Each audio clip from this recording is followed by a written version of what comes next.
अभी अभी सीबीआई ने कोलकाता केस में ऐसे ऐसे खुलासे कर दिए हैं जिसको सुनकर आप हिल जाओगे।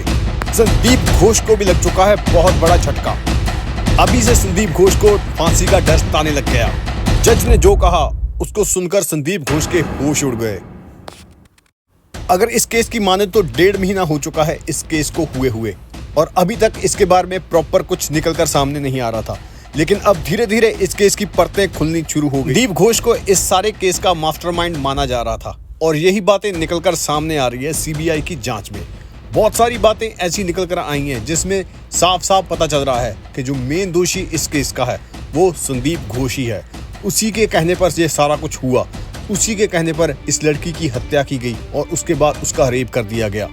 लेकिन अब संदीप घोष को बहुत बड़ा झटका लग चुका है। सीबीआई की स्पेशल कोर्ट ने उसको जमानत देने से मना कर दिया है और साथ ही साथ में ये कहा है कि उसने जो किया है उसको देखते हुए उसको जमानत नहीं दी जा सकती और जैसी उसने घिनौनी हरकत की है उसको देखते हुए उसको फांसी दी जा सकती है और ऐसे हाल में उसको जमानत देना उचित नहीं है।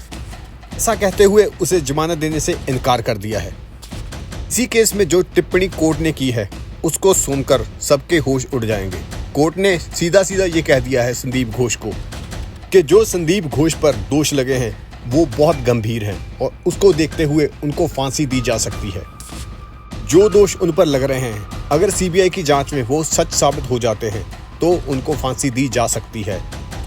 जी हाँ, संदीप घोष पर जो दोष लगे हैं अगर वो सच साबित हो जाते हैं तो उनको फांसी की सजा दी जा सकती है।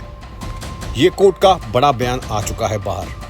इसी केस को देखते हुए ममता बनर्जी पर कुछ आरोप लग रहे थे कि वो डॉक्टर संदीप घोष को बचाने की कोशिश कर रहे हैं, लेकिन बहुत सारी बातें ऐसी भी निकलकर सामने आ रही थी जहां पर सीधा सीधा संदीप घोष ही दोषी माना जा रहा था क्योंकि उसके कहने पर ही सारा कुछ हो रहा था। बहुत सारी बातें ऐसी निकलकर सीबीआई के सामने भी आई है जिस पर सीबीआई ने रिएक्ट करते हुए ये कहा है जो संदीप घोष के ऊपर दोष लगे थे वो ये लगे हुए थे कि उन्होंने केस के बाद इस केस को दफनाने के लिए, इस केस को बंद करने के लिए बहुत सारी चालें चली हैं और बहुत सारी बातें ऐसी की हैं कि संदीप घोष का इस केस के साथ बहुत नजदीकी वास्ता है। और कोर्ट ने साथ ही साथ ये भी कहा कि सीबीआई की जांच की तरफ अगर देखें तो वो बहुत जोरों शोरों से चल रही है। केस का इफेक्ट ममता बनर्जी की सरकार पर बहुत बुरी तरह से जा रहा है क्योंकि जिस तरह उन्होंने इस दोषी को बचाने की कोशिश की बहुत सारा लोगों का गुस्सा उनके लिए भड़क गया। क्योंकि जब ऐसी बातें निकलकर सामने आती हैं कि वो संदीप घोष को बचा रहे हैं तो साथ ही साथ लोगों का ये भी सोचना बन गया कि उसके पीछे कोई ना कोई हाथ जरूर है, कोई ना कोई बड़ी ताकत जरूर है जो ऐसा करने के लिए मजबूर कर रही है। और इसी बात ने इफेक्ट डाला है ममता बनर्जी की सरकार पर। और अगर देखें तो इस केस में तो संदीप घोष अभिजीत मंडल की जमानत रद्द कर दी थी क्योंकि इन दोनों पर बहुत गंभीर दोष लगे थे। अभिजीत मंडल पर भी यही दोष लगा था कि उसने इस केस के बहुत जरूरी जो प्रूफ उनको मिटाने की कोशिश की है और बहुत सारे जाली दस्तावेज अभिजीत मंडल के द्वारा थाने में बैठकर ही बनाए गए थे। इसी केस के चलते इनकी आपस में बार बार बात भी हो रही थी। साथ ही साथ डॉक्टर बिटिया के पिता को भी इस केस को बंद करने के लिए पैसे देने की बात कही गई थी और ऐसी बातें निकलकर सामने आ रही थी जिससे साफ साफ पता चल रहा था कि कोई दाल में काला जरूर है। संदीप घोष का तो इसमें साफ साफ नाम आ गया था कि हर चीज में संदीप घोष ही दिख रहा था, उसके कहने पर ही ये सारा कुछ हो रहा था। अगर पोस्टमार्टम की बात करें तो वहां पर भी यही कहा गया था कि ये सारा कुछ हो तो रहा था लेकिन ये संदीप घोष के अंडर हो रहा था। कौन वहां पर क्या कर रहा था वो सारा कुछ संदीप घोष के द्वारा तय किया गया था। इसी के साथ सीबीआई के कहने पर 30 तारीख तक कोर्ट मान गई है दोनों को कस्टडी में रखने के लिए क्योंकि बहुत सारी बातें ऐसी हैं जो अभी तक क्लियर नहीं हुई और सीबीआई चाहती है कि इनसे डीपली जांच की जाए और डीपली पूछा जाए और बहुत सारी बातें निकलकर सामने आ सकती है, इसलिए उनको और टाइम चाहिए और इसीलिए कोर्ट में ये याचिका दायर की गई थी। मगर संदीप घोष के वकील द्वारा कोर्ट में ये कहा गया कि इनको फंसाया जा रहा है। के द्वारा एक और बहुत बड़ी बात निकलकर सामने आ रही थी कि जो पोस्टमार्टम किया जा रहा था उसको नियंत्रण कौन कर रहा था, उनका नियंत्रण सारा संदीप घोष के अंडर ही हो रहा था। ये भी बहुत बड़ा खुलासा सीबीआई के द्वारा किया गया है। बहुत सारी पोस्टमार्टम के टाइम की बातें निकलकर सामने आ रही है जिससे पता चल रहा है कि वहां भी कुछ ऐसा किया जा रहा था जिससे इस केस को दबाया जा सके और यही बात निकलकर सामने आ रही है। सीबीआई के द्वारा पहले ये बताया गया था पोस्टमार्टम को जल्दी से जल्दी करने के लिए भी प्रेशर डाला जा रहा था और बहुत सारी बातें वहां पर ऐसी हो रही थी।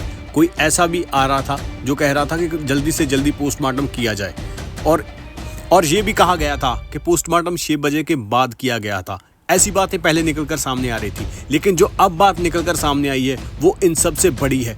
उससे इस केस के साथ बहुत बड़ा लिंक लगता है। जो बात अब निकल कर सामने आई है, उससे ये पता चलता है कि जब पोस्टमार्टम हो रहा था, और इसी को बताते हुए सीबीआई ने ये कहा है कि पोस्टमार्टम अधिकारी ने ये बताया है कि उसको साइड पर बैठा दिया गया था। पोस्टमार्टम के टाइम उसको शव के पास जाने दिया जा रहा था। हालांकि इस केस में उसका शव के पास होना जरूरी होता है और उसने काफी कुछ करना होता है, लेकिन उसको साइड पर बैठा दिया गया था। इस अधिकारी ने यहाँ तक कहा है कि उस टाइम इस अधिकारी को कोने में बिठाकर रखा गया था। हालांकि उसका काम ये होता है कि उसने शरीर के क्षतिग्रस्त जो पार्ट होते हैं, पार्ट को चिन्हित करके पोस्टमार्टम करने वाले डॉक्टरों को बताना होता है और शव को सुनना होता है। और ऐसी बातों से ही क्लियर हो जाता है कि उस केस में क्या चल रहा था। पोस्टमार्टम के टाइम भी बहुत बातें ऐसी हो रही थी कि किसी को पता ना चल सके कि क्या हो रहा है, और जल्दी से जल्दी पोस्टमार्टम किया गया और ये भी कोशिश की गई कि वहां पर कोई ना रुक सके। इन सारी बातों से साफ साफ पता चल रहा है कि उस हॉस्पिटल में किसकी चल रही थी और किसके द्वारा ये किया गया है। ये बात निकल कर सामने